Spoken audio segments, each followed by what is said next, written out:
vous allez bien? Bah moi non, hein, pas trop, en vrai. L'actualité, ça vous met dans quel état actuellement? Vous sentez bien? C'est inquiétant, on est d'accord. Bah voilà, c'est exactement pour ça que moi j'ai décidé de faire ce sujet, parce que j'en avais marre. J'en avais marre, pourquoi? Ça vient tout simplement d'un constat qui est celui-ci, qui est en fait que en 2023, l'été 2023, j'ai supprimé mon compte Twitter à la suite d'un gros ras-le-bol où je me suis dit c'est pas possible. En fait, je peux pas me retrouver dans une situation où je me déteste, je déteste les gens, je déteste l'actualité, je déteste tout. Il y a forcément quelque chose derrière tout ça. Ce quelque chose, eh ben, je l'ai trouvé en me posant des questions, en faisant une espèce de retraite digitale, comme ils aiment bien dire, ce qu'on appellerait plutôt retraite numérique chez nous, parce que c'est la tech quand même, on ne dit pas digital, enfin quoique, vu qu'on scrolle. Donc je me suis dit qu'il y avait une forme d'autoritarisme dans les choses qu'on me présentait sur mon écran. Je me suis dit, c'est pas normal qu'au bout d'un moment, j'ai l'impression de naviguer qu'entre des extrêmes, un système binaire, où c'est les uns versus les autres, tout le temps, tout le temps, tout le temps. Et moi, là-dedans, eh ben, qu'est-ce que je fais? Ça va être compliqué. Donc voici le sujet qu'on va parcourir aujourd'hui, qui est donc le techno-autoritarisme. Qu'est-ce que c'est? On va le définir. Le design persuasif, peut-être que ça parlera à certaines personnes. Et surtout, quels sont les risques pour nos libertés? Qui se sent manipulé par son smartphone ici? Levez la main. Ouh, majorité écrasante. Je suis contente de voir que nous ne sommes pas seuls. En tout cas, je ne suis pas toute seule à ressentir ça. Alors, vous avez totalement raison si vous vous sentez manipulé par votre smartphone. Tout simplement, pourquoi? Parce qu'il y a quand même 47% des utilisateurs d'applications sociales, donc des réseaux sociaux, qui estiment être manipulés pour passer plus de temps et toujours encore plus de temps sur leur téléphone, plus qu'ils ne le souhaitent en tout cas. Et ça, c'est à cause des algorithmes. C'est ce que McGill nous dit en 2022.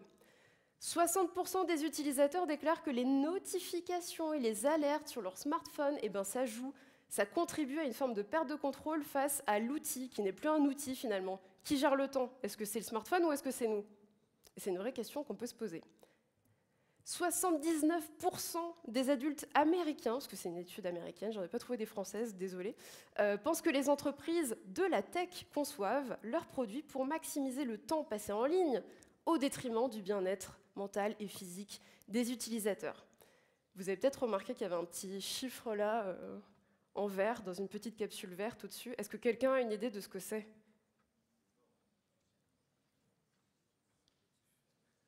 Le nombre de notifs, non, c'est pas ça. C'est pas une moyenne de temps passé. Bon, je vais dire la réponse. Du coup, c'est le nombre de fois approximatif en moyenne vous regardez votre téléphone par jour. C'est un peu violent. Oui, voilà. Vous regardez en moyenne votre téléphone entre 210 et 400 fois par jour. Le design persuasif, qu'est-ce que c'est? Eh bien, c'est entre l'esthétisme et la persuasion. Quand vous faites de l'UX et de l'UI, vous essayez de maximiser la navigation, l'interface pour qu'elle soit à la fois esthétique, mais aussi qu'elle ait un certain comportement auprès de votre utilisateur et de votre utilisatrice. Du coup, c'est ça.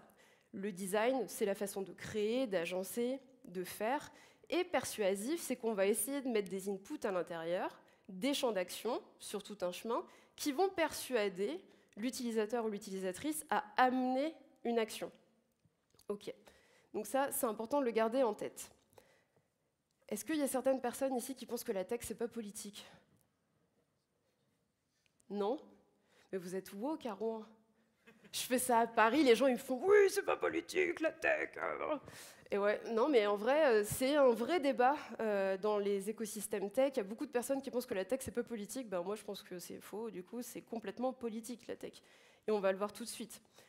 Ça date pas d'hier. Vous connaissez Hedy Lamarr? Ouais, ok, j'entends des oui enthousiastes. Hedy Lamarr, actrice, femme sublime, mais aussi résistante pendant la Seconde Guerre. C'est quand même grâce à elle qu'on a le Wi-Fi aujourd'hui, la connexion Wi-Fi. Parce que c'est elle qui est l'ingénieure de la gestion des fréquences des torpilles dans la guerre. Et donc c'était une grande résistante. Et donc on peut voir que elle a plusieurs casquettes qui sont complètement différentes. Elle est à la fois actrice dans l'entertainment hollywoodien, pardon. Elle est aussi résistante et elle fait de la conception tech, de l'ingénierie tech. Et ça, c'est important de le garder en tête, c'est qu'on peut avoir ces trois ensembles qui coexistent dans nos écosystèmes. Il y a aussi quelque chose qui se définit avec elle, c'est que en fait, son invention à la base, elle est militaire, mais aujourd'hui, elle est civile. Tout le monde a utilisé une connexion Wi-Fi, moi notamment, avec ce long moment où je vous ai laissé tout seul dans la salle. Mais du coup, voilà, ça a un nom, c'est ce qu'on appelle des technologies duales. Donc, c'est des technologies qui sont à double usage, qui sont à la fois civiles et militaires. Et ça, vous pouvez le retrouver avec pas mal de choses. La domotique, les drones, on peut les utiliser dans un cadre de loisirs, mais aussi actuellement, malheureusement, au Moyen-Orient. Et aussi l'IA, qui fonctionne également sur un champ à la fois militaire et civil. Donc ça s'appelle une technologie duale. Donc on peut imaginer que Hedy Lamarr est la maman de cette invention-là. Même si c'est pas la maman, moi je m'en fiche parce que c'est une femme et que j'ai envie de mettre des femmes en avant. Voilà. Et ouais. Donc, techno-autoritarisme, qu'est-ce que c'est? Ça veut dire quoi? Eh bien, ça veut dire plusieurs choses. Ça veut dire déjà, techno, première partie, c'est tout ce qui est relatif à la tech, à l'ingénierie de la technique, les innovations technologiques, le numérique.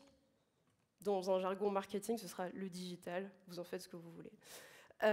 Autoritarisme, il y a deux choix. Il y a caractère d'un régime politique, d'un gouvernement dit autoritaire et d'un système autoritaire. Donc on entend que ce n'est pas uniquement un gouvernement, ça peut être un système, ça peut être un ensemble de comportements qui deviennent autoritaires par essence. Typiquement, notre fameux design persuasif. Et aussi, deuxième point, c'est que le comportement d'une personne peut devenir, par définition, autoritaire. Et ça, si on le garde en tête, ça veut dire que même nous, dans nos conceptions, de nos usages, de ce qu'on veut faire à l'utilisateur ou à l'utilisatrice sur son chemin, eh ben, on peut devenir les ingénieurs de l'autoritarisme. Et oui, et donc là, il y a un état de fait que moi j'ai mis sur papier, qui donne ça en termes d'usage et de conception des outils numériques. Ça veut dire qu'en fait, on est en capacité aujourd'hui, avec tous les usages qu'on a actuellement en termes du X et du Y, on est en capacité de faire une ingénierie du désir, voilà, la désirabilité du produit, d'une nouvelle fonctionnalité. On peut faire aussi une ingénierie du choix et de son illusion. Est-ce qu'on laisse vraiment le choix à l'utilisateur ou à l'utilisatrice de faire ce qu'elle veut faire? Quel type de nudge on est en train de ramener? Il y a aussi l'ingénierie de l'urgence artificielle, avec les notifications. Et l'ingénierie, du coup, de l'engagement. Engagement dans le produit, mais de fait, dans les réseaux sociaux, l'engagement, il peut aller plus loin. Il peut être identitaire, il peut être commercial, marketing, politique, militant. Parce qu'il faut se rappeler d'un truc, c'est qu'en vrai de vrai, vous êtes beaucoup plus honnête avec votre téléphone portable, votre smartphone, ou votre PC, parce que vous laissez plein d'informations dessus. Il est possible que dans vos interactions humaines, vous puissiez faker qui vous êtes. Mais vos données, elles vous trahiront toujours. Elles sauront toujours dire, oui, à telle heure, il a fait ça, il a parcouru ça. Voilà. Vous pouvez supprimer vos historiques si jamais. Mais bon, ça ne jouera pas trop non plus, mais on peut quand même toujours vous targeter. Donc, cette ingénierie-là, elle existe. Par les algorithmes, les messages, les pop-up, les interfaces, les notifications, les rappels, tout ça. On peut les utiliser d'un point de vue marketing et d'un point de vue designer de UX, du coup. Mais comment on fabrique l'autoritarisme avec un design persuasif? Voici la petite recette autoritaire qui a été mise au point par l'OTAN, qui a fait un rapport de bien une centaine de pages. Je vous avoue que mon cerveau il a cramé à la fin de la lecture de ce truc. Du coup, c'est Public Intelligence de l'OTAN qui nous explique que le design persuasif dans nos pratiques, il va créer ça chez nous en tant qu'utilisateur. C'est dommage, on voit pas. Oui, du coup, il n'y a pas les petites notifications qui s'échappent du smartphone. C'est pas grave, il n'y a pas l'animation. Hop. Donc, ce qui veut dire que nous, par notre petit clic avec notre smartphone, on peut devenir vecteur de 3 points. De propagande, sans le savoir. Par exemple, si on relaie des fake news. Ou même des news tout à fait observables, hein. Suivant qu'on soit d'un bord ou d'un autre politique, on peut devenir vraiment un instrument de propagande. Ensuite, on a aussi une partie répression, qui a le droit de parler, qui n'a pas le droit de parler, qui nous saoule pas, qui on mute, qui on bloque. Ça vous est déjà arrivé de bloquer des gens parce qu'ils vous saoulaient sur les réseaux? Oui, j'entends des rires, oui. Ça veut dire oui, ça. Et aussi la coercition. Parfois, on peut, du coup, obliger certaines personnes ou certains usages à faire telle ou telle chose. Mais le design persuasif aussi, par essence, il le fait. Et il va le faire comment? Il va pousser aux utilisateurs du contenu qu'il ne veut pas voir. Et ouais, ça fonctionne très très bien dans le côté propagande. On l'a vu dernièrement avec Elon Musk, j'y reviendrai plus tard. Une partie répression. On punit ou on empêche quelqu'un de faire une révolution numérique. C'est tout à fait possible. On est dans le cadre français, mais si on va en Iran, par exemple, bon, bah là, on sera en plein dedans. C'est beaucoup plus parlant. Et sur la partie coercition, vous pouvez venir sur, je ne sais pas, Meta, Facebook, Instagram, Twitter, whatever, enfin X du coup, mais en échange de vos dons. Et oui, vos dons de données. Et donc, si vous ne laissez pas accès à cette donnée, vous ne pouvez pas rentrer. Et donc, c'est un peu ça l'histoire. L'OTAN surveille quoi? Surveille 4 points. 1. Les campagnes dissimulées. Oui, parce que des fois, on va avoir des narratifs qui sont complètement manipulatrices, qui vont s'incruster dans les réseaux sociaux. On a des bots russes, par exemple, qui vont aller titiller soit l'extrême droite, en fait. Et du coup, ça va complètement jouer sur la visualisation de certains bords politiques. On peut avoir la Chine aussi qui peut faire ça.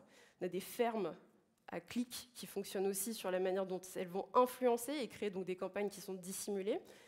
L'OTAN doit aussi détecter les cybermenaces. Et oui, c'est hyper important de surveiller un peu les activités qui se passent en ligne et qui peuvent littéralement menacer des infrastructures qui pourront être critiques si elles se font attaquer. On a également la partie renforcer la communication stratégique, ajuster les messages justement pour contrecarrer toutes ces cybermenaces qui ont lieu sur ces terrains de jeu qui sont les réseaux sociaux, et puis assurer la cyberdéfense des États membres. Et oui, parce que la guerre, elle est en ligne. Donc quand on dit que l'attaque, elle n'est pas politique et que nos usages ne le sont pas, c'est complètement faux. En tout cas, ce que l'OTAN explique, c'est qu'on est littéralement dans le nerf de la guerre. Et donc, nous, en tant qu'utilisateurs, qu'est-ce qu'on devient avec nos usages? On devient des petits soldats. Et oui, on peut devenir un militaire qui participe à un effort de guerre en ligne sans le savoir. Ah oui, je veux bien partager à tout mon entourage cette fake news, parce qu'elle me plaît, voilà. Ou alors je vais être un influenceur avec une force de portée suivant mon réseau, le nombre de personnes qui me suivent, ce que j'ai envie de dire ou pas. Notamment, ça se vérifie avec la théorie des graphes. On ne va pas avoir le temps de rentrer dans la théorie des graphes, mais c'est un calcul mathématique qui détermine à peu près qui sera le meilleur ou la meilleure propagatrice d'influence dans son réseau. Et ensuite, on a une partie civile, c'est aussi notre identité, nos données, ce qu'on va créer comme données, c'est une denrée militaire. Et oui, parce qu'on pourra nous targeter pour encore mieux devenir une force de frappe et un multiplicateur d'effets. Petite data qui peut être intéressante, il faut savoir que 64% des utilisateurs des réseaux sociaux ont rejoint un groupe extrémiste, en tout cas sur Facebook, ça a été le cas, et ils l'ont fait suite à des recommandations de l'algorithme de la plateforme. Donc il y a quand même beaucoup de choses à faire. Est-ce qu'on ne serait pas dans un cadre qui serait un peu un David contre Goliath? Est-ce que vous vous sentez un peu des fois désemparé et un peu seul sur cette problématique? Levez la main si ça vous parle. Ok. Est-ce qu'il y a des personnes qui se disent bon, de toute façon c'est foutu d'avance? Majorité écrasante. Bon bah voilà, écoutez, je vous comprends, je suis aussi de votre côté. Tout simplement pourquoi? Parce que finalement on tombe dans une unholy trinity, voilà, parce qu'on se retrouve avec des nouveaux rois, des rois de droit divin, des géants avec lesquels on doit faire des allégeances de nos données, et en plus qui n'hésitent pas à rentrer dans un délire messianique. Alors là, je ne pensais pas parler de ça, je vous avoue, mais en fait c'est assez intéressant et c'est important. Le leader tech, tombé du ciel pour apporter la connaissance, ils sont visionnaires, ils vous portent une mission supérieure, et oui, ils vont rétablir les problèmes de l'humanité. Pensez sonder à tous les leaders tech. Je parle de Steve Jobs, je parle de Bezos, je parle de Elon Musk. Voilà. Tous ont une vision, ils ont une mission supérieure. Elle est hyper importante. Ils vont se placer, du coup, grâce à ça, au-dessus de quoi? Des lois, au nom de la mission, de l'innovation. Mais c'est quand même la mission pour l'humanité. Ils vont aussi gagner une adhésion qui sera inconditionnelle chez les adeptes et ils seront évidemment capables d'utiliser ce qu'ils ont créé pour en faire un culte. On l'oublie, mais à une époque, quand il y avait le nouveau Apple qui sortait, les gens ils devenaient fous. Hein. Ils fonçaient devant les boutiques. « Ah, j'ai une nouvelle Apple, j'ai une nouvelle Apple !» Voilà. Les choses ont changé, mais c'est important de l'avoir en tête. Et donc ça, c'est ce qui s'appelle l'ère de la technomorale. Oui, c'est une nouvelle dinguerie qui arrive. Elle est en stock et elle est déjà là. Elon Musk, par exemple, lui, il se présente comme un sauveur de l'humanité. Il veut coloniser Mars pour éviter l'extinction de notre espèce. Il porte le fardeau de l'humanité. Mark Zuckerberg, il dit connecter le monde. C'est une communion universelle. Est-ce que vous vous souvenez d'Elizabeth Holmes, qui voulait réparer le système de santé avec une goutte de sang? On est quand même dans un délire vachement messianique, hein, messieurs, dames. Désolé de le dire, c'est assez fou, mais pour autant, c'est réel. Donc oui, les leaders tech ont cette vision-là, qui ont envie d'être des figures rédemptrices, qui vont réparer les péchés de l'humanité, pollution, inégalité, accès à l'information, isolement social, à travers leur technologie.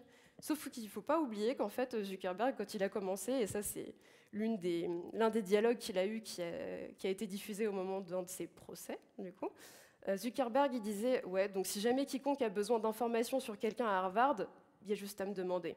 Simplement, j'ai plus de 4000 emails, photos, adresses, CNS. » Son ami dit « Quoi? Mais comment t'as eu ça ?» Et Zuckerberg répond « Les gens viennent de me les soumettre pour The Facebook, qui était le premier nom de Facebook.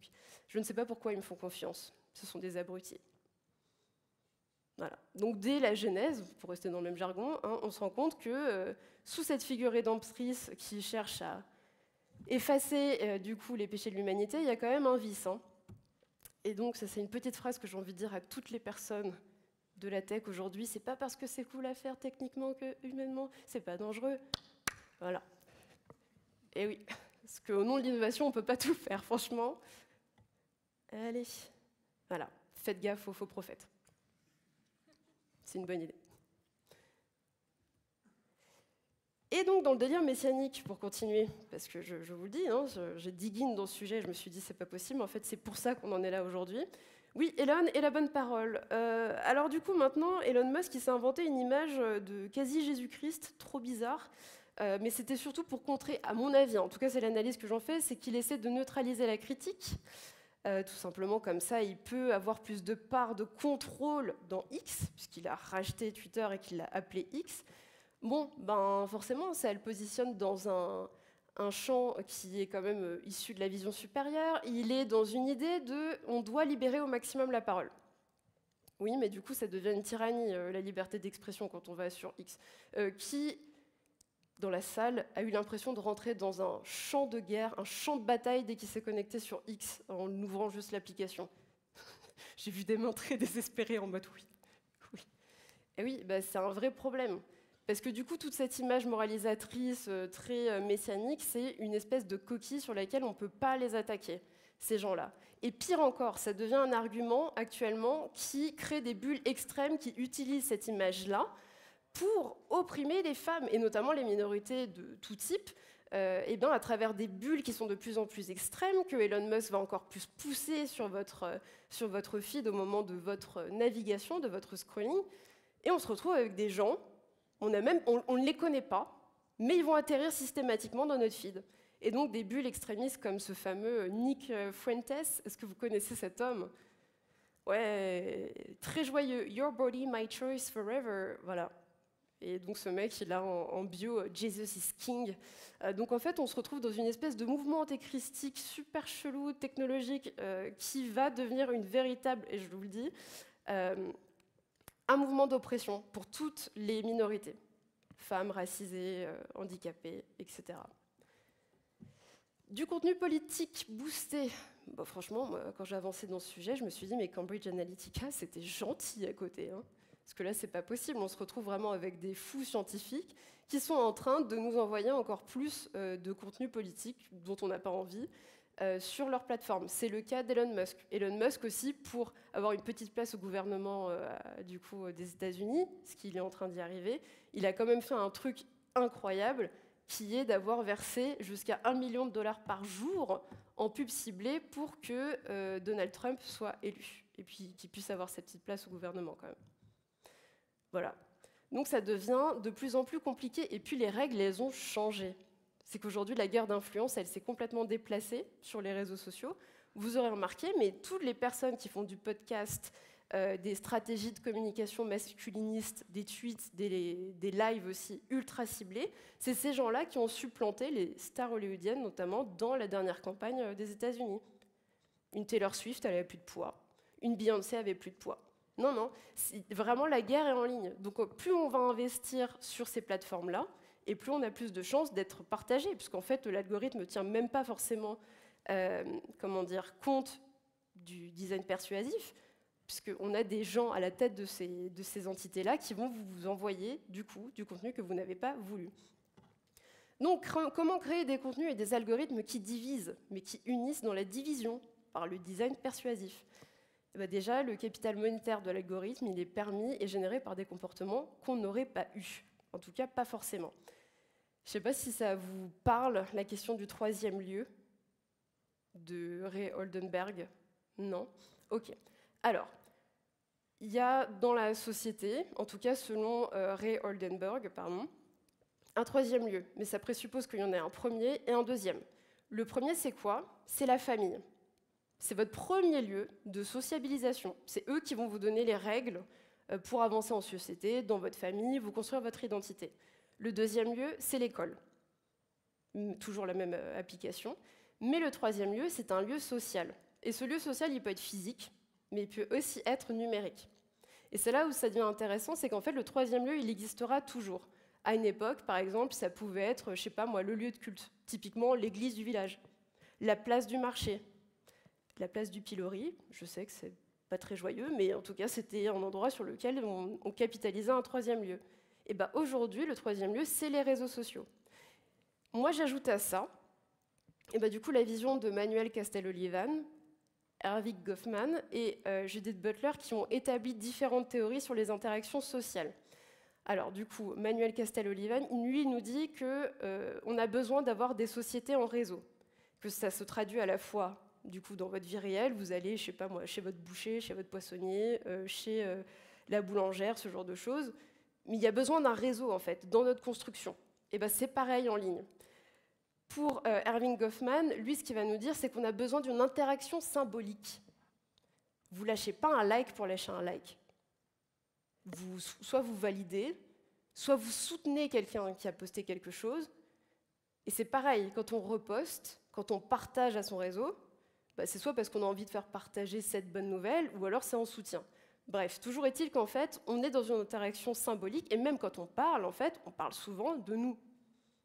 On a envie de laisser une trace dans ce monde. Et c'est hyper important de garder ça en tête. L'identité performative et résistante, ça aussi, c'est quelque chose que Judith Butler appuie, c'est qu'en réalité, on a besoin d'avoir une identité performative. Constamment. Sinon, on ne ferait pas de loisirs, on ne ferait pas d'enfants, on n'aurait pas de famille. Toutes ces choses-là participent activement au fait qu'on puisse dire « je suis ». Et en fait, ce « je suis », il se retrouve dans le troisième lieu. Et le troisième lieu, aujourd'hui, c'est les réseaux sociaux. Et c'est comme ça qu'on arrive sur la dialectique hegelienne. Est-ce que ça parle aux gens qui ont fait de la philo, la dialectique hegelienne? Non? Ah, un peu, j'ai vu des... j'ai vu des mains en marionnette, c'était marrant. Donc oui, alors la dialectique hegelienne, c'est pas très compliqué. En général, si vous avez fait des dissertes, vous savez que vous avez une thèse, une antithèse et une... Ouais, exactement, et une synthèse. C'est exactement ça, c'est qu'en fait, on a un sujet 1 qui contrecarre le sujet 2, et à la suite de ça, on va arriver à une synthèse, qui va du coup faire un mix des deux sujets. L'idée étant que, en fait, quand on est dans cette performance de la dialectique hegelienne, on va travailler le changement, l'évolution et la résolution des conflits. En principe, c'est censé aider à une forme de compréhension, à des réalités qui sont plus avancées ou en tout cas plus objectives. Sauf qu'aujourd'hui, le design persuasif, dans le cadre de l'autoritarisme technologique, qu'est-ce qu'il va faire? Parce que le but, par exemple, d'un Elon Musk, c'est plus de diviser. Il n'a pas d'intérêt, en fait, au niveau de l'algorithme, de nous unir. Déjà, même pour lui-même, économiquement, ça ne fonctionnerait pas. Ça ne fonctionnerait pas, sinon il ne serait pas au gouvernement américain. Donc, la personne 1 va avoir un courant politique, un hobby, une vision du monde, des idéaux et des valeurs. Okay. Ça va se mettre littéralement, donc thèse, antithèse, ça va se mettre directement en opposition avec le deuxième sujet. L'algorithme aujourd'hui, ce pourquoi on investit dedans, c'est pour que justement, nous puissions être dans une amplification des extrêmes. Puisque c'est ça qui fait réagir. En fait, humainement, on est câblé pour réagir plus fortement à des émotions très très fortes. Donc, plus on fait face à ces émotions-là, et plus on va rester sur l'application. Et ça, c'est très important parce que finalement, les personnes qui utilisent leur smartphone plus de 5 heures par jour sont 30% plus susceptibles de croire et de partager des informations, mais notamment des fake news, à caractère politique, qui vont alimenter quoi? La binarité, la polarisation et la désinformation. Donc pour un Elon Musk, ça c'est très important. C'est pas les seuls. Et donc je vous disais que les émotions que le design persuasif a besoin, en tout cas pour être alimenté et généré via les algorithmes, c'est des émotions fortes. Donc ça va être quoi? La peur, la colère, la tristesse. Combien de gens ici se sont sentis très déprimés après avoir navigué pendant un moment sur les réseaux sociaux? Majorité écrasante également. Bon bah voilà, bah ça c'est normal. Et d'ailleurs c'est un ancien designer de chez Google qui nous le dit, qui s'appelle Tristan Harris. Il faut savoir que cet homme-là, il a vraiment été derrière tout l'UX design de Google. Il a fait partie des têtes pensantes. Et comme beaucoup de gens qui créent des choses, il y allait avec une super bonne intention. Et aujourd'hui, c'est le premier militant qui dit qu'il faut fuir les réseaux sociaux, qu'il faut fuir Internet, parce qu'il s'est rendu compte qu'il avait créé un monstre. Bon, lui, il a l'honnêteté de le reconnaître. Hein.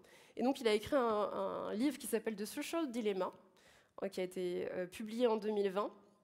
Si jamais ça vous intéresse, moi je vous conseille soit d'écouter ses conférences ou alors de lire son bouquin parce que c'est vraiment très intéressant. Comment on hack un cerveau? Eh ouais, ça pose la question. Hein. C'est pas très compliqué. Si jamais ça vous parle, ça, c'est un modèle qui s'appelle The Hook, qui a été mis au point par un Israélien qui s'appelle Nir Eyal, et donc il va nous expliquer que la meilleure technique, c'est un peu comme les poissons. Vous avez déjà pêché dans votre vie? Non? Ok. Est-ce qu'il y a des gens qui ne se sont pas dit un jour, mais pourquoi tous les poissons ils vont vers l'hameçon en fait? Il n'y a pas un des poissons qui a dit, mais n'y allez pas, parce que je vais me faire hameçonner. Et ben c'est un peu la même chose. Vous voyez, nous on est au courant, hein. Je veux dire, on va pêcher, on est au courant que le poisson va agripper la ligne. Et du coup, désolée, ça m'a perturbé ce petit passage. Donc oui, on est au courant qu'on va du coup agripper la ligne, et pour autant, nous, on est un peu comme les poissons, c'est exactement pareil, cette technique de l'hameçonnage, et on va quand même tout le temps retourner sur le même design, sur les mêmes plateformes qui nous mettent mal, parce qu'il y a cette méthodologie-là qui est implantée directement, qui s'appelle The Hook, donc littéralement l'hameçon, que vous pouvez voir avec le très joli logo de Facebook, by the way, qui est là pour en fait catcher votre attention, vous l'attraper avec un trigger qui soit interne ou externe, qui va vous faire rentrer dans une boucle d'action qui va, alors ça peut être par exemple, voilà, je vais poster mon tweet, admettons, je vais avoir des likes. Donc les likes, c'est quoi? C'est mon reward. Et ouais, c'est ma petite récompense. Je perce. C'est trop stylé, ouais, c'est trop intéressant ce que j'ai dit. Avouez, on est tous comme ça, franchement. Ensuite, on investit du temps. Qu'est-ce qu'on voit? Bah oui, il y a un investissement en fait, parce que les likes, ils me rapportent quoi? Ils vous rapportent quoi, vos likes, en général? Des followers, exactement. Je n'avais pas entendu. Et ouais, et donc du coup, qu'est-ce qu'on fait? Eh ben, on repart pour une boucle. Et c'est comme ça, trigger, action, récompense, investissement. Et c'est constamment comme ça. Et donc plus les émotions elles sont fortes, et plus vous êtes surinvesti, parce que ça vous crée quoi? De la dopamine et de l'attention, exactement. Et donc oui, c'est des modèles de gamification qui vous récompensent constamment dans l'usage, et puis en plus vous allez avoir des fear of missing out, le FOMO, vous allez peut-être rentrer aussi dans des comparaisons sociales. Qui a déjà comparé son nombre de followers avec le nombre de followers de quelqu'un d'autre? Je vous mets à nu aujourd'hui, je m'en fiche. Il y a une personne honnête, 2 personnes honnêtes. Ok, bon alors sinon vous l'avez jamais fait et franchement je vous applaudis. Donc ouais, non mais c'est un vrai sujet tout ça. Hein. Par rapport à la façon dont on a besoin de se comparer socialement, on parle du 3e lieu. Et du coup quand je vous disais le 3e lieu il est autant numérique que réel, c'est le cas. Vous avez jamais comparé votre voiture avec la voiture de votre voisin? Si, là ça parle beaucoup plus. Bon, voilà. Hop, Et donc plus on vous investit aussi, ça c'est intéressant comme data, Les utilisateurs hyper connectés qui rentrent dans ces boucles-là constamment, en moyenne plus de 6 heures d'écran quotidiennes, ont 2 fois plus de chances d'adhérer à des idéologies politiques radicales. Voilà, ça c'est Stanford qui le dit. Donc preuve que ça fonctionne. Et ça va jouer sur nos droits, parce qu'à force de laisser des données comme ça constamment, eh ben, des systèmes autoritaires ils vont pouvoir s'en servir. Et il n'y a même pas besoin que ce soit extrêmement autoritaire. S'il y a vraiment une slide avec laquelle vous devriez repartir, c'est celle-ci. Parce qu'en fait, tous les droits que je vous énonce là, c'est ceux qui sont complètement menacés par nos usages. Parce qu'on ne se rend pas compte, mais en fait, derrière nous, on est comme le petit pousset, on laisse toute une ligne sur laquelle on peut tracer notre identité, nos habitudes, nos familles, nos amis, tout ça, c'est tracé. Donc, premier point, le droit à la vie privée. Il y a maintenant des surveillances, des systèmes de surveillance de masse qui existent, que ce soit... Ah oui, d'ailleurs, ça c'est un truc intéressant. Il y a une femme qui travaillait chez Meta, qui disait que quand on scrolle sur nos téléphones, ne pensez pas qu'il y a juste cette caméra-là qui s'active. Il y a celle qui est frontale aussi. Donc en fait, maintenant, à votre insu, on peut regarder si au moment où vous êtes en train de scroller sur l'algorithme, si ça vous procure des émotions fortes. Et c'est comme ça que vous vous retrouvez avec des contenus similaires sur votre feed. Voilà, comme ça vous avez l'info. C'est horrible, hein? On a l'impression d'avoir une vie privée, mais pas du tout en fait. Et donc ça aussi, ça se répercute évidemment dans la rue avec les différents systèmes de vidéosurveillance. En tout cas, il y a un suivi des données personnelles, comme en Chine, hein, ça existe. Droit à la liberté d'expression. Ça oui, on peut aussi se poser la question, si on commence à élargir le spectre, on analyserait par exemple Elon Musk au plus proche de Trump qui a des robots, les fameux Optimus. Si on commence à implémenter et à faire quelque chose de très très militaire, on peut très bien se dire qu'en fait à la fin on peut avoir une super armée, super équipée, qui va pouvoir du coup entraver complètement nos droits, voire plus si ça devient complètement guerrier. En tout cas, ce qui est sûr, c'est qu'on peut avoir des criminalisations de discours critiques envers les pouvoirs actuels. Je vous ai parlé de l'Iran, mais il y a plein d'autres pays où ça fonctionne comme ça. Et il y a aussi quelque chose d'important, c'est qu'on se retrouve avec des tons qui sont uniformisés. On ne s'en rend pas compte, mais par exemple, si vous scrollez, au bout d'un moment, vous allez vous rendre compte que certaines catégories de types de contenu vont favoriser un ton. Hello les guys, vous allez bien aujourd'hui? Hello les guys, vous allez bien aujourd'hui? Hello les guys, vous allez bien aujourd'hui? C'est hyper effrayant, mais souvent, quand vous scrollez sur TikTok, vous allez avoir ce truc de redondance.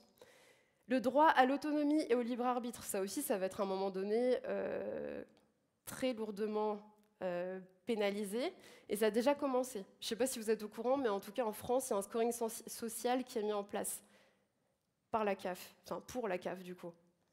Voilà. Il y a des gens qui ont dit oui, donc vous êtes au courant de ce truc-là. Donc oui, l'idée, c'est de mapper les personnes les plus précaires et de leur faire payer encore plus qu'elles sont précaires. On commence par là, on verra jusqu'où on ira. Mais du coup, oui, si ça vous intéresse, vous pouvez regarder, il y a un article édifiant qui a été fait par la Quadrature du Net et qui vous explique spécifiquement ce que ça veut dire. Mais en tout cas, la tech n'est certainement pas là pour nous aider sur la question de la précarité, apparemment. Le droit à l'éducation et l'accès à l'information, rien que sur la propagation des fake news, en fait, à un moment donné, on va se demander qu'est-ce qu'on est réellement en train de regarder. Et aussi, tout ce qui est liberté d'association et de réunion dans le cas des manifestations, des organisations de manifestations militantes, eh ben, ça va poser un vrai souci, parce qu'en fait, on peut être complètement tracé aussi là-dessus. C'est déjà arrivé que le gouvernement français soit comment dire, à l'écoute, ou en tout cas en connaissance d'un mouvement social, grâce à ce type de traçage. Voilà. D'ailleurs, ça a été mis en place officiellement il y a quelques semaines, 4 semaines, quelque chose comme ça. La question de l'isolement aussi. Je ne sais pas si vous avez entendu parler de ces histoires assez hardcore sur TikTok qui a favorisé du coup un comportement suicidaire chez 2 adolescentes en France. C'est assez grave, mais du coup, on se rend compte que, mine de rien, on a un inversement de vapeur parce qu'on a là actuellement 7 familles qui sont en train d'assigner le réseau social en justice. Moi, c'est un peu ça que j'ai envie de vous dire aujourd'hui, c'est n'hésitez pas à aussi aller titiller vos propres droits, parce qu'en fait, on ne peut pas être dans un engagement algorithmique qui va pousser à un type de comportement qui va être du coup très négatif et ultra dangereux. Parce qu'à force d'avoir poussé en fait, du contenu déprimant avec des influenceuses de la déprime, je sais que ça paraît fou, mais c'est vrai, avec des tutos de comment se faire du mal, forcément, ces personnes-là en sont arrivées à ce niveau, parce que beaucoup trop de vulnérabilité. Et on a des datas qui sont très intéressantes, mais il faut bien comprendre, et je vais vous parler surtout de celle-ci, mais c'est que 70% des adolescents utilisent les réseaux sociaux plus de 5 heures par jour. Ça donne lieu à quoi? Il y a quand même des négligences du réel et des vrais traumas en termes de préoccupations constantes, d'insomnie et de dérèglement du sommeil. Et mine de rien, bien dormir, ça permet de mieux réfléchir. Si c'est gratuit, c'est que c'est toi le produit. Voilà, n'oubliez pas ça, c'est très important. Les géants de la tech, eux, ils ne l'ont pas du tout oublié. Et donc, il y a quelque chose que voilà, je vais vous partager pour les 10 dernières minutes qu'on va passer ensemble, c'est le techno-féodalisme. Parce que vos données, l'accès à vos données, c'est une allégeance, en fait. Et c'est pas moi qui l'invente, le techno-féodalisme, c'est Yanis Varoufakis, qui est un économiste et ancien ministre grec, qui a du coup théorisé ce truc-là. En fait, pour lui, il y a des fiefs, qui sont donc les réseaux sociaux. Ces fiefs-là vous permettent de récupérer des rentes, donc des entrées d'argent, et votre don de données personnelles est une allégeance. Il y a quelque chose d'intéressant là-dedans, c'est qu'en fait, les biens produits et les services produits aujourd'hui par la tech sont différents du capitalisme moderne normal, celui qu'on connaît. C'est qu'on ne produit pas des biens et services au sens propre. Aujourd'hui, ce qu'on produit, c'est surtout des algorithmes et du coup des données qui vont, elles, tracter des flux économiques. Ces flux économiques, ils sont importants parce qu'ils vont influencer forcément le comportement des utilisateurs, mais aussi que grâce à ces flux économiques, on va toucher des commissions, qu'on soit des créateurs de contenu.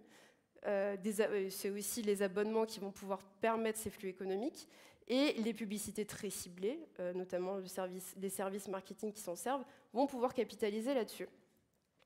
Ok, mais du coup, tout ça, si ça s'annonce en réunion avec les États-nations, les unions politico-économiques, type l'Union européenne, si on ajoute à ça les utilisateurs et qu'on regarde réellement ce que ça veut dire, en fait, le féodalisme sur la question de la rente, la dividende, la dîme, et qu'on inspecte le fait qu'aucune des entreprises là, qui est citée ici, c'est une parmi tant d'autres, paye d'impôts, et ben on se retrouve avec des États membres et des unions politico-économiques qui sont déstabilisés.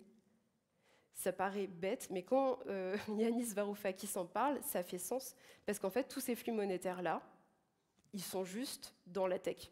Mais en fait, il n'y a pas de redistribution de la valeur créée par la tech auprès des États dans lesquels ils s'exercent. Et ça, c'est quelque chose de très très important, parce qu'en fait, les inégalités économiques, elles sont accentuées dans tous les systèmes dans lesquels elles s'inscrivent, que ce soit les États-Unis ou l'Europe. Et ça fragilise quoi? Eh bien, les démocraties, puisque le pouvoir économique et informationnel, il est juste concentré entre quelques mains. Et donc, si ces gens, ils se connaissent tous et qu'ils gardent, en fait, entre eux tous ces flux économiques, tout ce design persuasif, associé avec, du coup, des gouvernements, ça peut créer un super pouvoir autoritaire. Donc, quel paradis devant nous? Je ne sais pas. Honnêtement, je ne sais pas. Mais ça, c'est important de se le dire. Je pense qu'il faut avoir quand même quelques idées un peu positives, parce que ce n'est pas forcément simple. Mais déjà, moi, le premier point que j'ai fait à la suite de ma petite retraite digitale, c'était d'arrêter de tout dévoiler sur ma vie. Je choisis ce que je veux dire. Voilà, on n'a aucune injonction à parler nécessairement de tout ce qu'on fait, de là où on va. Mais suivant votre génération, vous n'avez pas forcément le même rapport à la technologie par rapport à ça. Supprimer les apps toxiques. Je sais que ce n'est pas forcément facile, mais des fois, il faut le faire, en fait. Il faut récupérer toutes ces données et s'échapper. Arrêter de donner du pouvoir à ces entités-là pour qu'elles puissent générer tout un tas de flux économiques sur notre dos. S'éduquer sur le débunkage de fake news. Est-ce que vous avez des personnes dans vos familles qui sont ultra sensibles aux fake news? Oui, oui. C'est un certain âge? Oui. Il va falloir qu'on fasse du taf, nous. Il faut qu'on les aide à comprendre que tout ce qu'ils voient, c'est pas vrai. Parce que c'est trop important. Pareil, TikTok, c'est pas une source fiable, je préfère le dire, parce que quand même, parfois, c'est très très grave ce qu'on peut voir. S'éduquer aussi sur les fuites de données, parce que ça, c'est devenu un sujet qui est un peu trop banalisé, je ne sais pas pourquoi, alors qu'actuellement, on est beaucoup cybermenacés, il y a beaucoup de fuites de données, qui ont lieu quasiment tous les jours, et ça passe comme une lettre à la poste, qui n'est pas normal, donc il va falloir qu'on s'éduque et qu'on éduque aussi à ce sujet-là. Éduquer son algorithme. Qu'est-ce que ça veut dire? Arrêtez de liker, arrêtez de mettre un emoji qui rigole, un emoji qui pleure, un emoji qui fait... Voilà. Toutes ces informations-là, en fait, on est en train de dire à l'algorithme « Ouais, ça j'adore, ça j'aime bien, ça j'aime pas ». Et suivant l'intention de la personne qui gère ce fameux fief techno-féodal, eh ben, on va pouvoir vous pousser tel type de contenu. La conférence a été mise à jour jusqu'à hier soir parce que Meta, du coup, le 20 novembre 2024, je vous le dis, messieurs, dames, et non binaires, s'il y en a dans la salle, ils ont mis en place le fait qu'on peut actualiser son algorithme. Enfin. Mais pas actualiser en mode juste je l'actualise et puis on part sur une nouvelle base. C'est non, dire je veux réactualiser mon algo, j'ai plus envie de voir tel type de contenu, etc. À la suite de cette histoire d'adolescente sur TikTok. Voilà. Donc, preuve qu'on peut avoir du poids, et ça c'est top de l'avoir en tête. On peut aller aussi sur d'autres types de réseaux comme Blue Sky. Je ne sais pas s'il y a des gens qui ont Blue Sky ici. Ouais, il y a des mains qui se lèvent. Ok, un petit bout de ciel bleu, est-ce que c'est pas mignon comme promesse, franchement. Blue Sky. Et ouais, et c'est sympa parce que maintenant qu'il y a tout un afflux de personnes qui sont en train de fuir X, Twitter, qui arrivent sur Blue Sky, on se rend compte qu'on peut créer aussi des nouveaux mouvements. C'est-à-dire dire oui, ok, on n'interagit pas du tout avec les trolls, on arrête de communiquer comme ça, on fait plus de communication toxique. Nous, ce qu'on veut, c'est créer une autre plateforme, changer totalement. Pareil, hein, ça pourrait être Instagram, arrêter de poster des photos de soi uniquement comme ça en vacances, avec des filtres, des trucs qui nous amincissent. Voilà, c'est une idée. Mais du coup, créer des starter packs et aller plus loin. Aussi, vous pouvez vous intéresser au DSA. Voilà, c'est le nouveau règlement qui permet, en tout cas qui oblige, les réseaux sociaux à se plier aux ordres de l'Union européenne et qui permet vraiment de garantir la sécurité des utilisateurs et des utilisatrices. Pharos, ministère de l'Intérieur, ça vous parle? Vous avez déjà déposé des choses sur Pharos? Je vois des têtes qui font et d'autres qui font Ok. Si un jour vous voyez un contenu discriminant de type, je sais pas, raciste, antisémite, islamophobe ou quoi, vous cliquez Pharos et du coup vous pouvez rajouter directement soit le lien des captures d'écran et expliquer la situation. Et comme ça, vous avez le ministère de l'Intérieur qui s'en charge et qui peut débunker soit des mouvements terroristes ou tout simplement du racisme ordinaire, pas si ordinaire, puisque ça peut aller très loin. Donc vous pouvez porter plainte aussi contre les géants de la tech. Introduire aussi, si vous êtes plutôt sur la partie conception, n'hésitez pas à rajouter plutôt des alertes positives ou des nudges qui vont inciter les utilisateurs à diversifier leurs sources d'informations ou de navigation, comment elles naviguent. On peut aussi inciter les gens à se déconnecter ou tout simplement prendre des applications qui nous incitent à nous déconnecter. Voilà. Insuffler du positif, c'est une bonne idée. Moi, je ne sais pas trop ce qu'il en est actuellement. J'arrive pas à avoir une conclusion stable. Je vais vous le dire honnêtement, j'ai mis peut-être 15 jours à trouver une conclusion, et en fait, j'en ai pas. Parce que j'ai un peu l'impression qu'on doit se prendre le mur. Voilà. Je ne sais pas ce que vous en pensez, mais moi, j'ai un peu l'impression de ça. Parce qu'il y a plein de sujets comme ça, hein, c'est comme l'écologie. On est au courant de tout, on a toutes les datas, et pour autant, j'ai l'impression que tout le monde fonce dans le mur. Donc je me dis, peut-être que c'est ça qu'il faut. Peut-être que les gens ont besoin d'expérimenter le mur pour comprendre que c'était pas une bonne idée. En tout cas, moi, ce que je peux vous dire, c'est que si vous essayez déjà au minimum de faire ça, c'est cool, ça va inverser la vapeur et puis ça va nous permettre de lutter communément. Et puis, si vous en avez juste marre et que vous voulez exercer le geste le plus révolutionnaire de cette vie qui s'appelle, hop, voilà, éteindre votre smartphone, et vous avez aussi le droit, et je pense que ça, c'est votre meilleur pouvoir actuellement. Moi, c'était Marcie Erika Charolois. Je fais pas mal de sujets autour de l'UX inclusif, notamment à l'attention des minorités, si vous voulez qu'on continue notre discussion, qui a été beaucoup retardée avec ce petit retard de début, sur Blue Sky ou sur LinkedIn. Vous avez juste à mettre mon nom et vous allez me retrouver. Merci beaucoup pour votre patience et votre écoute.